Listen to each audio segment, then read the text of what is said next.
আসসালামু আলাইকুম এভরিওয়ান। আজকে আপনাদের সাথে আমি শেয়ার করতে যাব আয়াতুল কুরসি ক্যালিওগ্রাফির ব্যাপারে একটি বিষয়, যেটা হলো অনেক জায়গায় আমি অনলাইনে দেখতেছিলাম যে অফার মূল্য 850 টাকা, অফার মূল্য 850 টাকা এতজনের জন্য।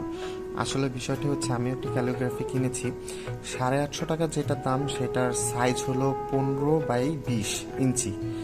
আর 990 টাকা যেটা, সেটা 17x21, যেটা আমি এই যে কিনেছি দেখতে পাচ্ছেন। আরেকটি আছে 24x30 ইঞ্চি, সেটা হলো 1800 টাকা। সো অ্যাকচুয়ালি অফার বলতে কিছুই নাই, এগুলো অফার বিজনেস না, এটা হলো সাইজ